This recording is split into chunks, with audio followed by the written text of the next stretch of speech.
In this video, you're going to see a bathroom prepped and the start of an install with Noc film. Now, what's great about using Noc film is you don't have to tile. Traditionally, bathrooms are tiled from floor to ceiling and then the entire floor. So the reason why this is done is mainly for waterproofing and long-term durability, but you can see Noc is quicker and easier to install than tile. So here's the construction site or the renovation, and the entire walls are stripped, new walls are put in, and then plaster is put on. This plaster took about a week to dry, so you have to schedule that properly. Now that the plaster is dry, they have to be prepped. And this is not paint, this is a wall primer. So wall primer is put in the corners, then rolled onto the flat surfaces. Water-based primer takes about an hour to dry. Now the corners are filled with silicone because there's a gap, two different styles of walls, so I have to think about that for the install itself. Now for Noc, extremely important measure, and bathrooms can be a little tricky in terms of width, in terms of areas that stick out. So once you get the right measurements, and then you can cut everything down, nice, clean, and straightforward. But before cutting everything down, what you want to do is you want to make sure that you clean and prep the wall. So here, wiping it down with isopropyl alcohol, and then putting primer 94 on the edges. And generally, when you do corners, you only put primer 94 on one side of the corner. But in this case, putting primer 94 on both because of the silicone. So you always want to think about that. Now, primer on the other side, and then just below the ceiling. The ceiling has already been painted. Now, wipe the other side down with isopropyl alcohol. And so basically, in this case, doing the two short sides of the bathroom, leaving the other sides for the next day. And this is sometimes you have to do during a renovation, is that you only have certain windows to get certain projects done. So don't prep the entire bathroom, just do what you know that you can accomplish within that time.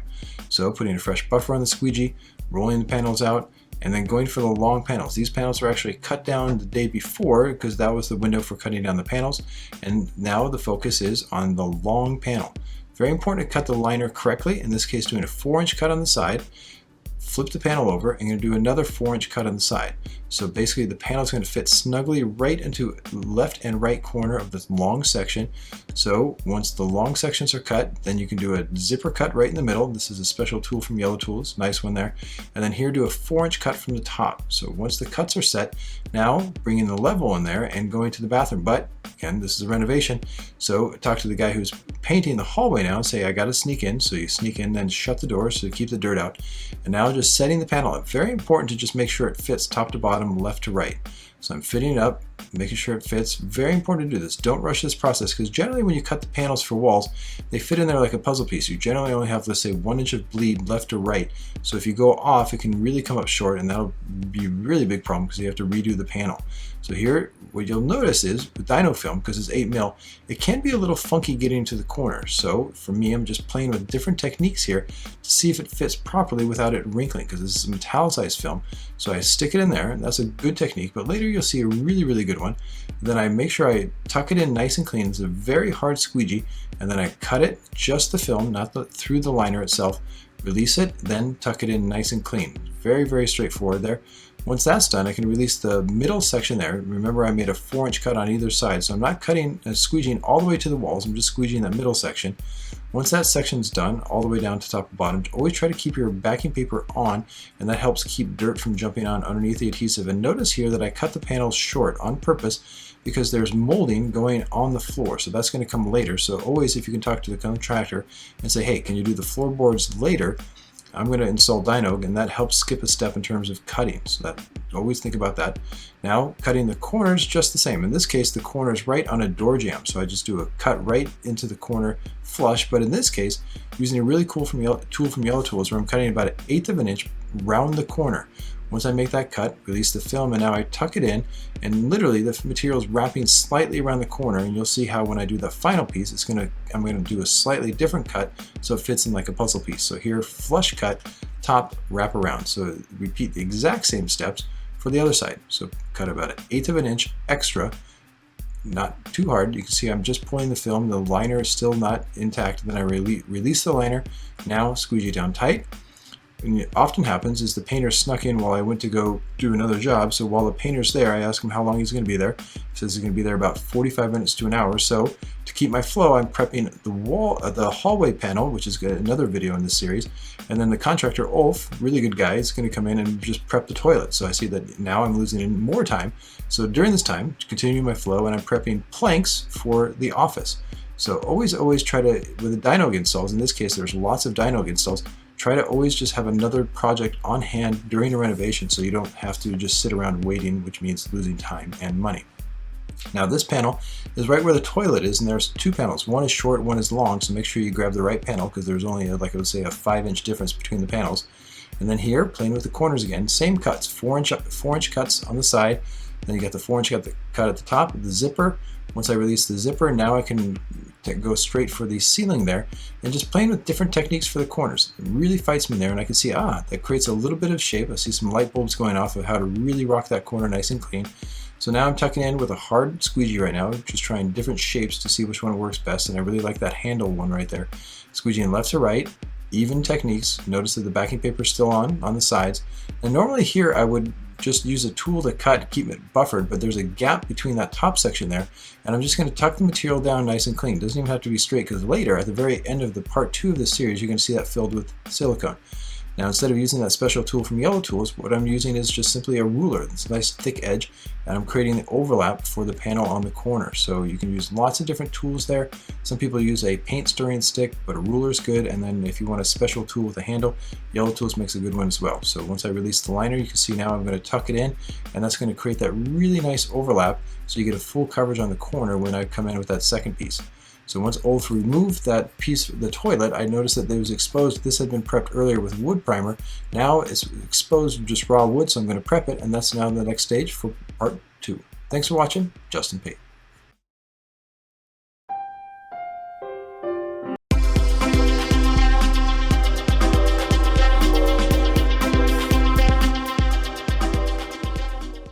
In part 2 of this video, you're going to see the sides, the long sides of the bathroom wrapped. And what makes these particularly difficult is lots of raised objects here. You see that the area around the toilet sticks out quite significantly. You got a door frame, and then you also got some pipes for the sink. So lots of good techniques that you're going to pick up in this one. So here, very important to prep. Right now, I'm going to put some primer 94 in the corner of the door jamb, then right along the corner around the toilet. Very important to put a nice, good, thin, even coat. And what's nice about working in a bathroom, in some regards, even though it can be a little cramped sometimes, you simply just turn around and you can just apply the primer 94 right onto the next wall. So simply turn around here, and notice that I'm really focusing on any edge. So here, this is where the vent's going to be. Then work around the pipes for the sink. Very important just to get around the pipes, not too much. And then even here, the electrical socket, nice even coat. Let that dry for 5 minutes to an hour, and while it dries, I'm going to prep the liners of the panels. So you see here, this is going to be one long big panel, then a short panel above the door jamb. That will be for the very end of the video. So here, what I want to do is cut out roughly the section around the toilet. So don't want to get it super close, but just close enough that I can work around it nice and easy. So here, just cutting off the shape, doing the measurement so that I can just go in there. Let's say 1/2 inch to 1 inch. So don't want too much, but don't want too little. So here, I've prepped the panel. On the left-hand side, I got about a 4-inch cut, which I'm going to bring in on the liner, that I'm going to bring in so I can tuck right into the corner. So I'm holding it with my forearm there so it doesn't shift. Then squeegee left to right, and then right here, when I get around that rectangle area, right around the toilet, what I want to do is squeegee left to right, and right when I get there, just tuck it in nice and clean. Never ever want to force dyno, so just going to feel through the corner. Once I hold it, I can see exactly where to cut, and I cut 45 degrees in, so this allows it to shift nice and easy right above the shelf right there. So once that goes in, I'm going to form the material to the corner. So I pick it up high, then push it right into the corner. That makes it nice and even. Now that that's set up for later, I'm going to finish the lower section here, so you can see how it just tucks in nice and clean. The liner is still on, so it's not actually touching the other side of this section here. Is that liner's keeping the dyno from grabbing, very important. Now I'm just going to roll the material up nice and easy, then slide it out into the hallway so it doesn't get in my way. And then here you can see the dyno just comes short of the floor. That's not a problem because the floor panels are going to come back over the top of the dyno. Tuck it in. In this case, normally on a corner like this, you make a 1/8 of an inch wraparound. But here I'm going to cut it straight into the corner because later contractor Olaf is going to come back and fill this with silicone. So you can always try to change your cuts in the corner based on what's going on over top. Sometimes the silicone comes on before, sometimes in this case afterwards. So now just cut it and tuck it right into the corner nice and clean. For the side by the door jamb, I'm just going to cut it right flush into the corner, keeping that hard squeegee just holding the edge so it just cuts nice and straight. You also have to think about Dyno. This particular one has a texture on it with lines, so you really want to make sure that you use a hard squeegee to keep your blade honest and right in the corner.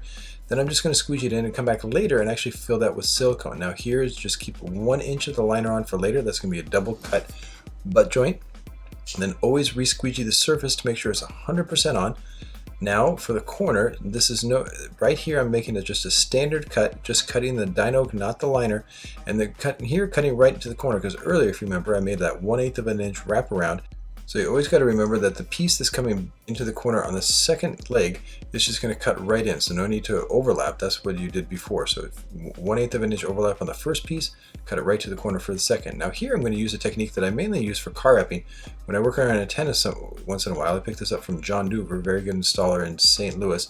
And what he uses is masking tape to surround it and then peels in the same direction as the masking tape went on, and that can form a shape perfectly around an antenna. But here with erased objects, and this is for the, these are pipes, I want to make a pre-cut beforehand so it fits in like a puzzle piece, because normally if these were closer to the floor I might make a slice or relief cut and then work it around and butt joint it underneath, but these are way too high for that. So now I take measurements and place it on the Dyno, get it in the right spot, and once it's in the right spot I can cut the Dyno off, and now basically this is a relief cut beforehand, and now I can make my standard cuts to the liner. So in this case I'm going to have an overlap for the second piece that's going to go on this side of the wall. So I do a 1 inch cut there, this is a 4 inch cut for the corner, and then I make my standard horizontal cuts. So I make my zipper cut and the 4 inch cut from the top. In this case, the vent hasn't been installed yet, so there's lots of fiberglass in there, so I just want to make sure I put tape on there so no specks get out underneath the Dyno. Now here I'm actually going to start my hinge from the cutout. Very important here, because if I work down to this, they stick out so far that it'd be really difficult to get the Dyno around. So here, if I start, I release the zipper, then I lock it in place, form it to the top, then squeegee straight across, and now it's locked. And in this case, it's very interesting. I'm actually going to squeegee from the kind of lower middle section up. My free hand's pulling nice and steady, straight up and down. And then once I get to the top, I'm going to just do a normal standard cut to the top. Now here, extra Dyno near the floor, but I'll just cut that off. The floorboard's going there. Now I'm getting better and better with these corners, so I just pick it up high and just push my finger right in the corner. That makes it go nice and flush. Same cut as I did before in the corner. Now this one I'm not doing that 1/8 of an inch wraparound, I'm just doing cut right to the corner. You can see it fits perfectly like a puzzle piece. Now here, the second panel went on, as you saw before, working around the toilet, so no need to repeat the footage for that. But now I'm doing it for a double cut butt joint. In this particular film, it's very important to do a straight double cut butt joint. Sometimes with other panels of Dyno, you don't have to be perfectly straight. But here, because I got horizontal lines, I really want to make sure that I get a perfectly straight cut. So I put masking tape there, and then I'm using a level right now to guide my blade. And this allows me to make a perfectly straight cut. So I'm going to pull off the top piece here, pull off the under piece. Lots of videos in this series on how to make a double cut butt joint. Once I make that cut, I can pull the liner out, then just make my butt joint. Very, very cool, but always want to adapt on how you cut that butt joint based on the type of Dyno film that you're using. Now here, another raised object that I got is the pegs for the toilet. So what I did beforehand is I cut them out, did some measurements. Now I place it here. You see the zipper line right in the middle, so I make sure it fits left to right, top to bottom. Once I set the zipper line, now I can squeegee easily to the top. Now what's interesting about this section is I actually have an opening right there, and that's where the buttons are going to go for flushing the toilet. So just easily work around that section. Now here, you can see how it fit perfectly around those pegs for the toilet. There's one that sticks out really far. Actually two. Here's the outlet. I'm going to cut it off nice and easy so it sticks out just a little bit so the material goes flush. Always want to do relief cut there. Tuck it in clean to the base. But now this one, this sticks out really far. So here I'm going to make a relief cut all the way out. So I'm going to try to make it uniform right over the pipe. Now what I'm going to do is I'm going to pull one side back and then make a series of tiny relief cuts so I can swing the Dyno around this object. So here, just making little tiny relief cuts, swinging it down, tuck it in nice and clean to the base. And I do the exact same thing on the other side with even tension. And what's interesting about this is it comes back right at the bottom and fits perfectly as a butt joint. Really nice. So now here, just cut out the negative space right there, nice and easy, no story there. And here, just cut it flush to the base because what's going to come back over here is that floorboards there. So again, just cut it flush and nice and clean, just like the other sides. No need to finish that super perfect. Here, cutting right into the corner because later silicone is going to come over here. So no need to do that 1/8 normal cutout where you tuck it in nice and clean. There, just cut it both sides to the corner. And here at the top, finally mastering the corners with Dyno, is here I'm going to pick the material up and push it right into the corner, and that creates a shape of what I call a spade. And here you can see the shape that it has a curve on left and right, and that tells me exactly where to cut, because right now if I try to cut the sides straight down, it's going to buckle right in the corner and you get poor quality. So what I do is, from the shape of the spade, it tells me exactly where the tension is. So by making a relief cut, look how easily I can pick the material up and just tuck it into the corner with zero tension, left and right. So it's a really cool technique. I call it the spade. Now here at the front, this is what's called a sanded joint. So here what I'm going to do, the earlier cut, I cut 90 degrees, and here I just angled the material at 45 degrees with the sandpaper, 240 grit, and I'm just going to rock it back and forth, and this is just cutting the top layer. Once the top layer comes out, it's going to expose the bottom layer, and that's actually going to have a nice wood grain finish. So you're not going to see it. That looks like it's a strip of white there, but later, once I sand that down nice and clean and wipe it down, it has a perfect finish, and I just finish off this little piece at the side. And now here, to come back to the final piece of the bathroom right here, and this is what's called the double cut butt joint. So here I have a 1-inch overlap of both pieces, pull off the top layer, make it snug, and this is too tight for the level, so what I'm using is a long, hard squeegee and using that as my straight edge. And a good thing to peek a knife right there. So usually I would change directions, but you always want to keep that blade at 45 degrees. Move the liner, make a perfect butt joint, and the other side is just a standard tuck into the corner. And here you can see Olaf laying the silicone right into those grooves, so that's why I didn't properly finish those, because I knew that silicone was going off and that it not only holds but also covers the gap. So he's going to do the entire area around the toilet, around the door jamb. And once the silicone dries, the bathroom is done. And here's a shot of the final result. And what I love about it is the floor is wood and the walls are Dyno. So instead of using tile in here, really different look, holds up really good. Dyno is waterproof, and for me is a really stunning look, and I love the fact that it wrapped the wood around the toilet. Really dynamic, and that's the beauty of using Dyno in a bathroom. Hope you enjoyed the series. Thanks for watching. Justin Pate.